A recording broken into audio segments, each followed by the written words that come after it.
கிறிஸ்துவின் அன்பார்ந்த சகோதர சகோதரிகளே, அன்பார்ந்த பிள்ளைகளே, 2 வாரத்துக்கு முன்னர் நான் கொழும்பு கொச்சிக்கட் அந்தோனியா கோயிலில் பிரசங்கத்துக்காக போயிருந்தேன். அந்த வேளையில நான் ஆலயத்தில் இருந்து மண்டாடி கொண்டிருக்கும் போது ஒரு ஐயா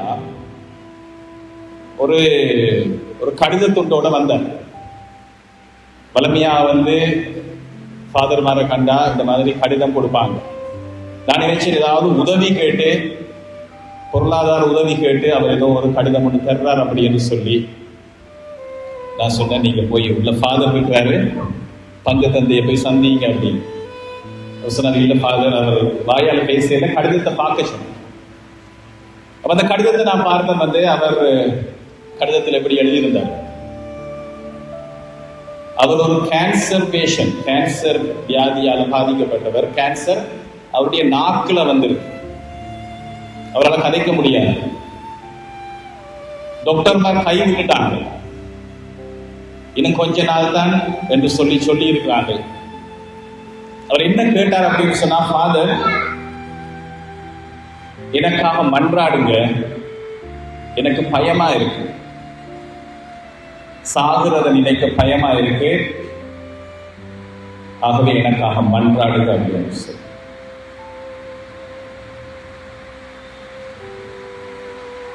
நான் அவரை பக்கத்தில் கூப்பிட்டு அவருக்காக மன்றாடினேன். அன்பார்ந்தவர்களே, எங்களுடைய இந்த வாழ்க்கை, இந்த உலக வாழ்க்கையில நாங்கள் பல விஷயங்களை நினைத்து நாங்கள் பயப்படுவது எங்களோட வாழ்க்கை அனுபவம். எங்களை யாராலையும் சொல்ல முடியாது எனக்கு எந்த பயமும் இல்லை அப்படின்னு சொல்லி. சின்ன வயசுல இருந்தே நாங்கள் பயந்து வாழ்ற ஒரு வாழ்க்கை தான். சின்ன வயசுல ஒரு சின்ன விஷயங்களுக்கு பயப்படுவோம், கொஞ்ச காலத்துக்கு பிறகு வேற விஷயங்கள். ஆனா கடைசி மட்டும் நாங்க பார்த்தோம்னு சொன்னா எங்களோட வாழ்க்கை பயத்திலேயே வாழ்ற ஒரு வாழ்க்கை தான். மாணவர்களே, முதலாவதாக இந்த பயம், வேதாகமத்தை நாங்க எடுத்து பார்த்தோம்னு சொன்னால் முதலாவதாக இந்த பயம் எப்ப வந்தது அப்படின்னு சொல்லி நாங்க ஒருக்க பார்க்கணும். ஒரு சில பேர் வேதாகம் கொண்டு வந்திருக்கிறீங்க, சந்தோஷம். தொடக்க நூலுக்கு வாங்க. தொடக்க நூல்ல 3ஆம் அதிகாரம் 10வது வசனத்தை எடுத்து பார்த்தீங்கன்னு சொன்னா, இந்த வேதாகமம் கொண்டு வர சொல்றதுக்கு ஒரு காரணம் இருக்கு. நாங்க எதால எங்களை நிரப்புறோமோ அதுதான் வெளியில வரும். நாங்க எல்லாம் ஒரு பாத்திரம் மாதிரி. உங்களோட புது சிஎம் இளம் பிள்ளைகளுக்கு சொல்லணும், அப்படி சொன்னா தான் அது பைபிள் மேல ஒரு ஆர்வம் வர்றதுக்காக சொல்றேன். இந்தியா தமிழ்நாடு புது சிஎம் ஜோசப் விஜய் அவர்கிட்ட கட்டில் இந்த நேரம் ஒரு பைபிள் வச்சிருப்பாரு. இன்டர்வியூல சொல்றாரு, காலம் வெளிமையில அந்த பைபிள் ஒரு வரியை வாசிப்பார், இரவு படுக்க முதலும் ஒரு வரி வாசிப்பார். இன்றைக்கு மட்டும் செய்கிறார். அந்த வார்த்தையை அடிக்கடி நினைச்சு கொள்வார், அன்றைக்கு என்ன வார்த்தையை நான் வாசிச்சேன்னு சொல்லி. அவர் செய்யற மாதிரி நாங்களும் செய்யலாம் தானே, இல்லையா? நாங்களும் சிஎம்மா வரலாம் அப்படின்னு இல்லை. அந்த மாதிரியான வாழ்க்கையில சாதித்தவர்கள், இறை நம்பிக்கை விசுவாசத்தில் ஆழமா இருந்தவர்கள் தான் அந்த மாதிரி உயரங்கள் அடைவார்கள். அந்த பக்கத்துல விட்டுட்டு நாங்க பாத்திரம் மாதிரி எங்களை எதை போட்டு நாங்க நிரப்புறோமோ அதுதான் வெளியில வரும். அதைத்தான் ஆண்டவர் இயேசு சொல்லுவார். யோவான் நற்செய்தி 15ஆம் அதிகாரத்துல, நீங்கள் என்னுள்ளும் என் வார்த்தைகள் உங்களுக்குள்ளும், கவனிச்சு கொள்ளுங்க, நீங்கள் என்னுள்ளும் என் வார்த்தைகள் உங்களுக்குள்ளும் இருந்தால் நீங்கள் விரும்பி கேட்கின்ற அனைத்தும் நடக்கும். ஒரு சில விஷயங்கள் மட்டுமில்லை, என் வேதாகமும் முக்கியம் அப்படின்றத நான் சொல்லிட்டு இருக்கிறேன்.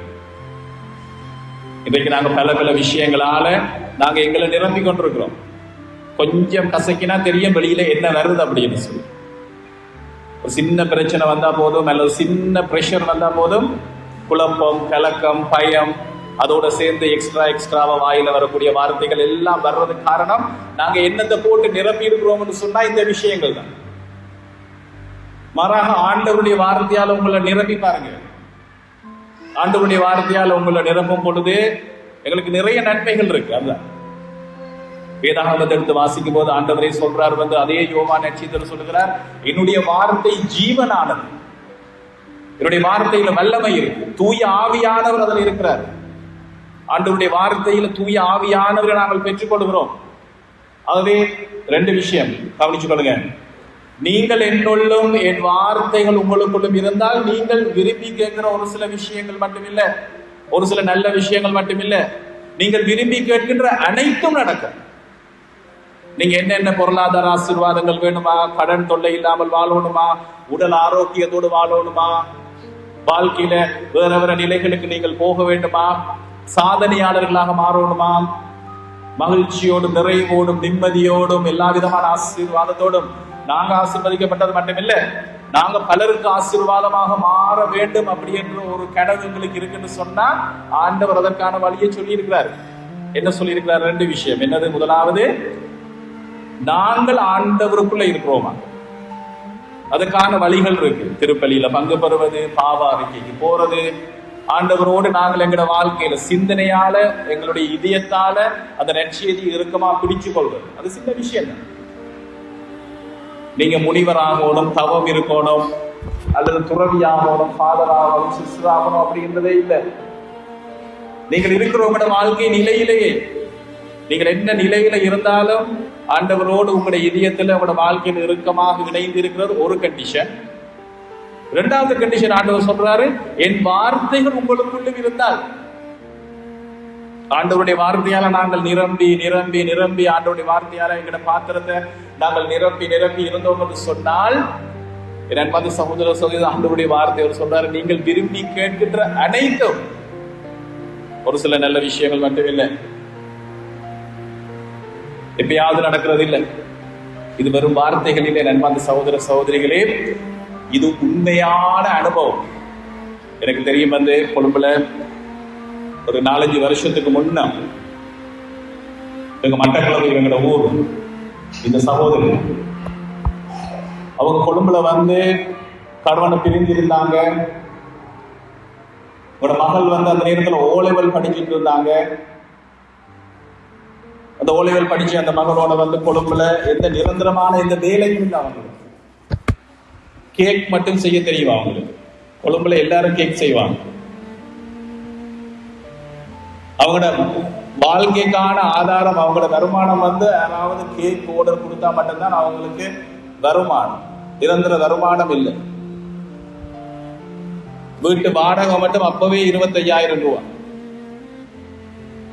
அதுக்கு பிறகு பிள்ளைக்கு வரக்கூடிய அவங்களுடைய எதிர்காலத்தை பற்றிய கவலை. அவங்க சொன்னாங்க வந்து, சகோதர சகோதரிகளே, சில நேரங்களில் இரவுல முழிச்சிடுவாங்க. நித்திரையில இருந்து எழுப்பிட்டாங்கன்னு சொன்னா அதுக்கு பிறகு நித்திரையே வராது. எந்த நேரம் பார்த்தாலும் இந்த யோசனைகள் ஒன்றுக்கு பின்னி ஒன்றாடி வந்து கொண்டே இருக்கும். எப்படி இந்த மாசம் பில்ல கட்ட போறேன், கரண்ட் பில் எப்படி கட்ட போறேன், ரெண்ட் எப்படி கட்ட போறேன், பிள்ளைகள் எதிர்காலம் என்ன நடக்க போகுது, எல்லாரையும் விட்டு நான் தனியா வந்து இங்க இருக்கிறேன், எனக்கு உதவி செய்யறதுக்கு யாரும் இல்லை. அந்த வேலையில தான் அன்பார்ந்த சகோதர சகோதரிகளே, அவங்க இந்த உண்மையா பிடிச்சு கொண்டாங்க. அவங்க என்ன செஞ்சாங்கன்னு சொன்னா, வேதாகமத்தில் அவங்க காட்டினாங்க. அந்த வேதாகமத்தை அவங்க நான் சந்திக்கும் போது, இந்த வேதாகமத்துல வந்து இருக்கக்கூடிய வாக்குறுதிகளை வந்து அடையாளப்படுத்தி இருந்தாங்க. ஒரு சில வாக்குறுதிகள் எல்லாம் அடிக்கடி அடையாளப்படுத்தினாங்க. இந்த இரவு 3 மணி 4 மணி சில 2 மணிக்கு எழுப்பிட்டாங்கன்னு சொன்னா ஆண்டவருடைய வார்த்தையை எடுத்தா வாசிப்பாங்க. நீங்களும் செய்து பாருங்க. ஆண்டவருடைய வார்த்தையை எடுத்து வாசிச்சு இறுக்கமா பிடிச்சு கொண்டாங்க. உன்னை பாலும் தேனும் பொழியும் நாட்டுக்கு நான் உன்னை அழைத்து செல்வேன், உன் சார்பாக நான் நின்று போராடுவேன், உன்னுடைய கவலைகள் எல்லாம் என் மீது வைத்து விடு. இந்த மாதிரியான வார்த்தைகள் எல்லாம் வந்து வாசிக்கிறது, அடையாளப்படுத்துறது, ஹைலைட் பண்றது, இதான் அவங்களுக்கு வேணும். அது இறுக்கமா பிடிச்சு கொள்றது. மதுரை அதுக்கு பிறகு அவங்கள எனக்கு தொடர்பு இல்லாம போயிடுச்சு. கிட்டடியில ஒரு தெரியாத நம்பர்ல இருந்து, ஒரு வெளிநாட்டு நம்பர்ல இருந்து ஒரு கால் வந்துச்சு. இந்த பெண் ஓகேடா ஃபாதர், உங்களுக்கு என்ன ஞாபகம் இருக்கா அப்படின்னு சொல்லி. ஞாபகம் இருக்கு, அவங்களோட குரலை கேட்டோன்னு தெரியும். அவங்க சொன்னாங்க, நீங்க எங்க இருக்கிறீங்க? நான் இப்ப கனடால இருக்கிறேன் ஃபாதர். ஃபாதர், உங்களுக்கு ஞாபகம் இருக்கா, என்னுடைய பைபிள் உங்களுக்கு ஞாபகம் இருக்கான்னு கேட்டாங்க. ஞாபகம் இருக்கு, அதுல அடையாளம் எல்லாம் போட்டிருக்க ஃபாதர். ஞாபகம் இருக்கா? ஞாபகம் இருக்கு. இதை நீங்க பிரசங்கத்துல சொல்லணும் ஃபாதர்.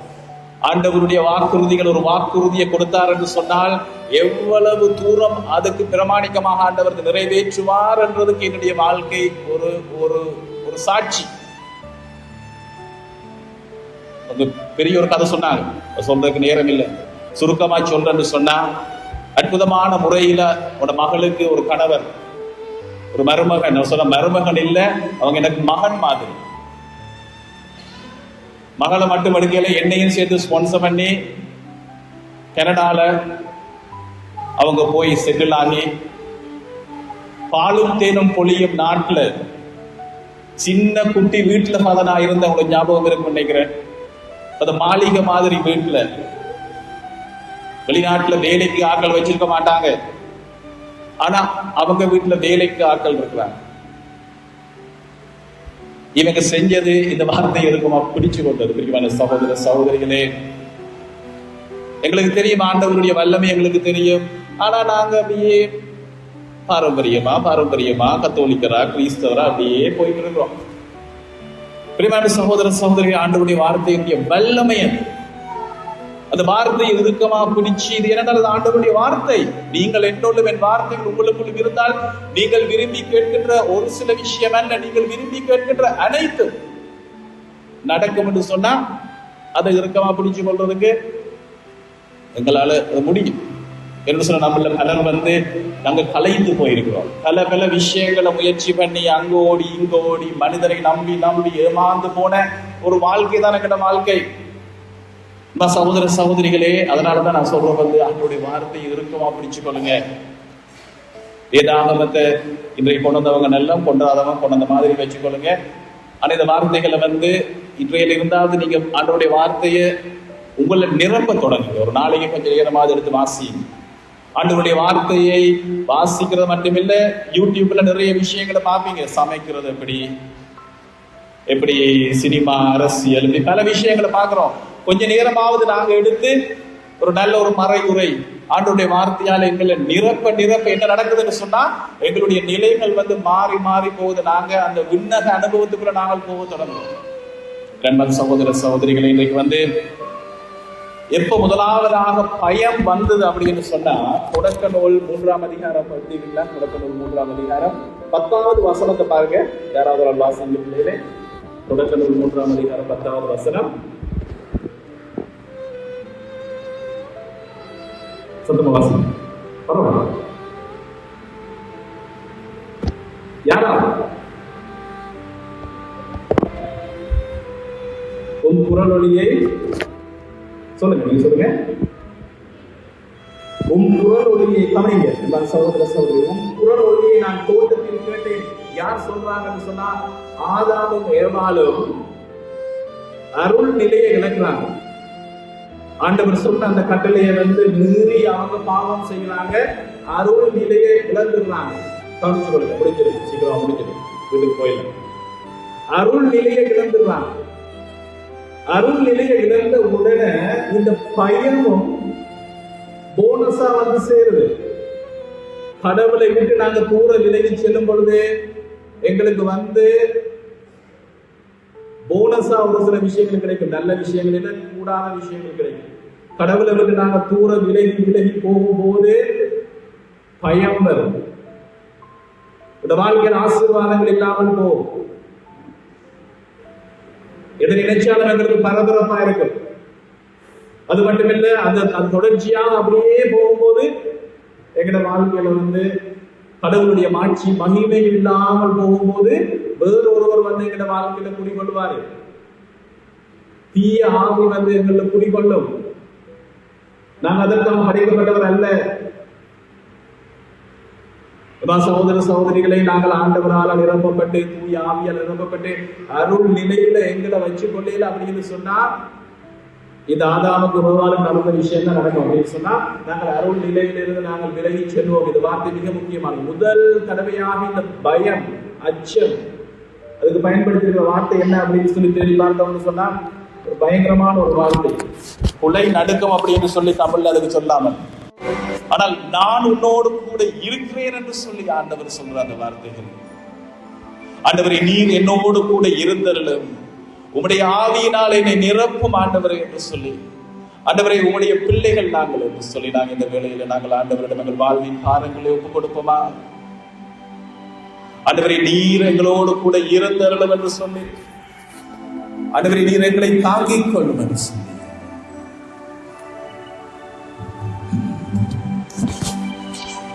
உம்மை போல புரிந்து கொள்ள யாரும் இல்லையே.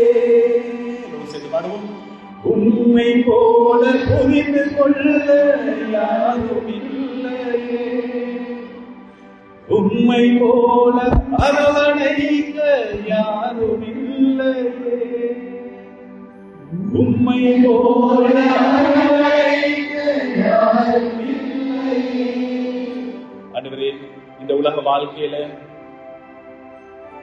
நான் பயந்து போனவனாக, கலைத்து போனவனாக இருக்கிறேன் ஆண்டவரே.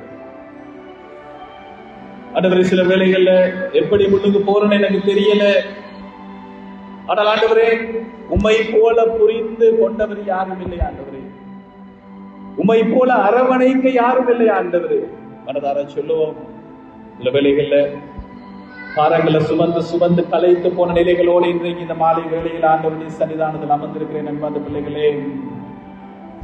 உம்மை போல புரிந்து கொள்ள யாரும் இல்லை.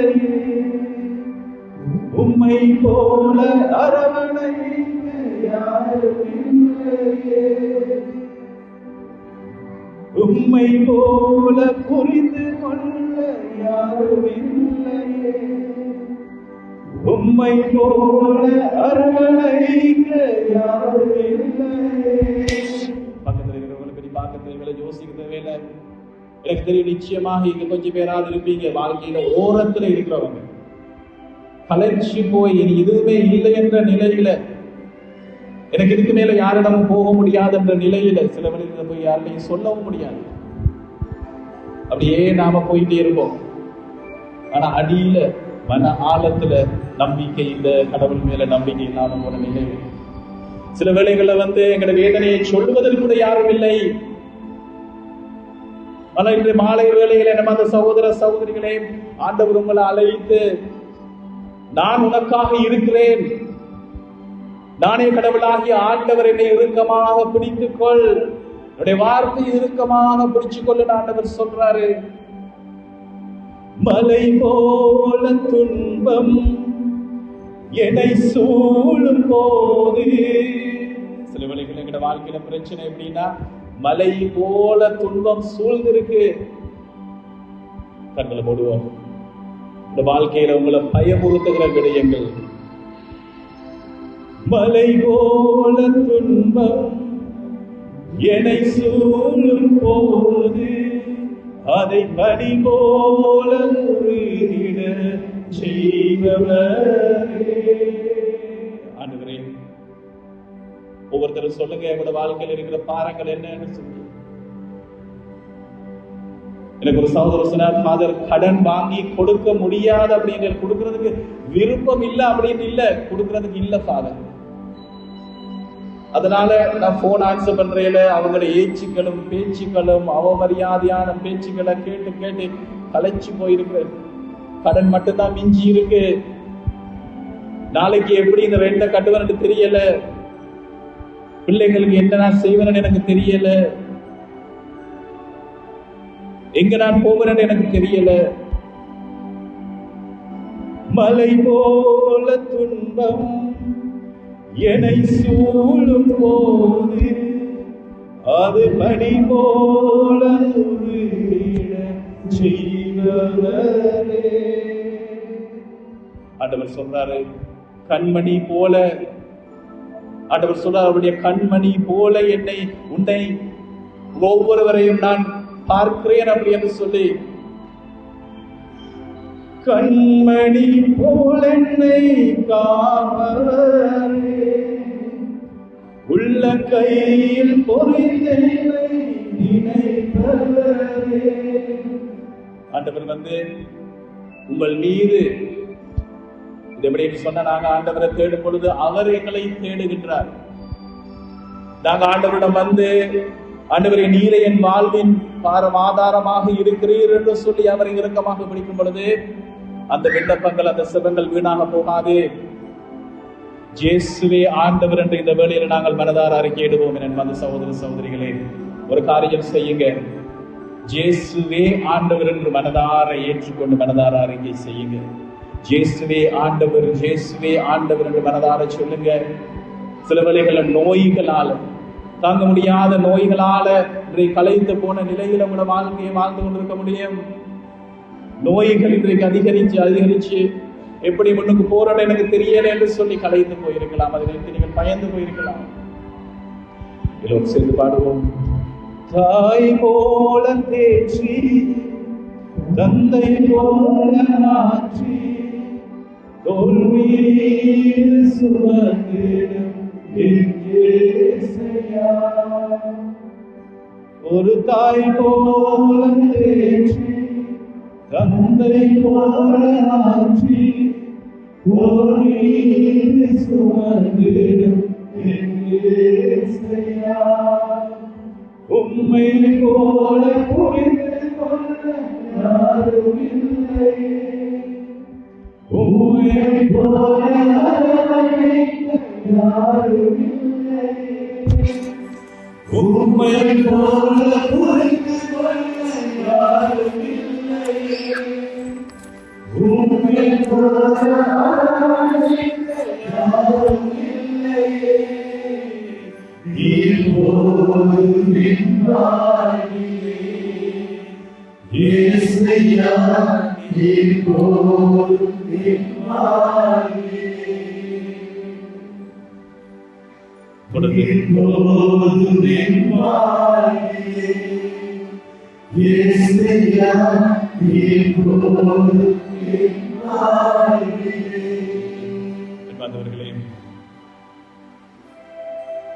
எங்களை சுற்றி எங்களோட வாழ்க்கையில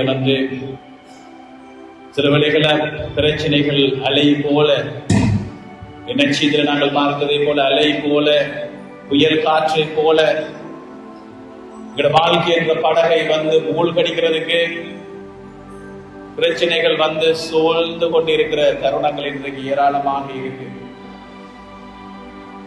ஆனால் நானே ஆண்டவர் என்று, நானே அவர் என்று சொல்லி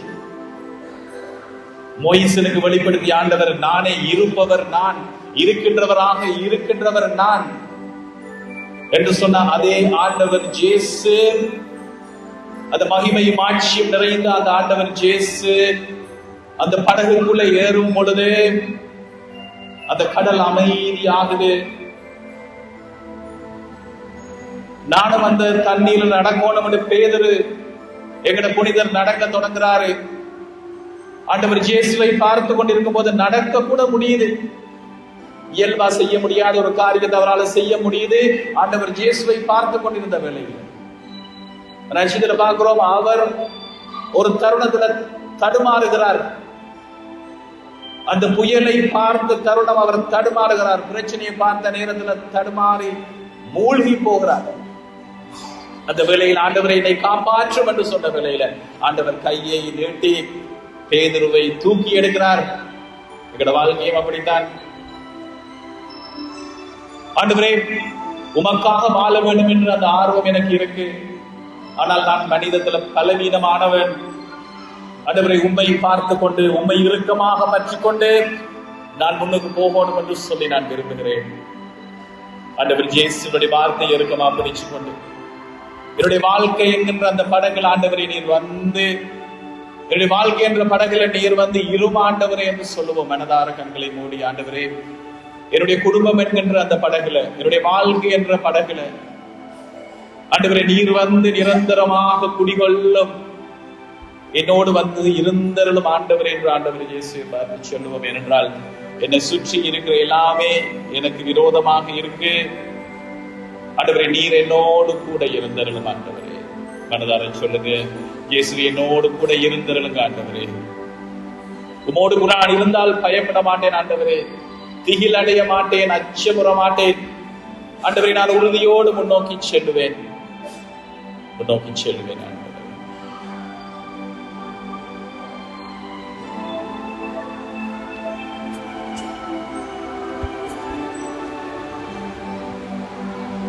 இந்த வேளையில் நாங்கள் தொடர்ந்து எங்களுடைய தேவைகளை ஆண்டவர் எடுத்துக்கொள்ள மன்றாடுவோம்.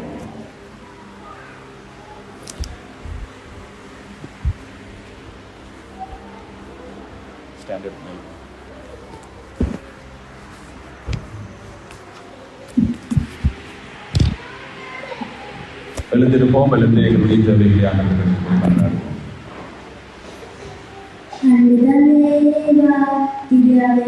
நடத்தும் திருத்தமையாளர்கள் குருக்கள் அடுத்த